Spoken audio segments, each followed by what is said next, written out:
Malalaking alon at malalakas na hangin ang humampas at sumira sa isa o sa nasa 5 kabahayan sa Baseco Compound Port Area sa Maynila. Ang iba pang detalye ihahatid ni Boy Gonzales. 5 bahay ang winasak ng malalaking alon sa kasagsagan ng Bagyong Enteng sa Baseco Compound, Port Area, Maynila.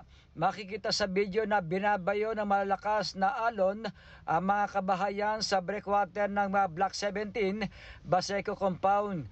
Ayon sa ilang residente, lumikas na sila dahil sa malalakas na alon na humahampas sa kanilang mga tahanan. Tinangay na rin ang maliliit na bangka ng mangingisda. Nanawagan na rin ng tulong ang mga residenteng nasira ang kanilang tahanan dahil sa wala silang gamit na nailigtas. Nasa 50. 50. Nailikas na kayo? Oh, wala pa po eh. Wala pa dumating eh. May mga nasa loob pa ng bahay? Wala na. Pero wala kami nailitas na gamit. Wala. Mga 4 na bahay dyan. Nung pagpunta ko po dito kanina, wala na. Wala na. Sabi ko, nagulat po ako kanina pagpunta kasi wala na yung bahay.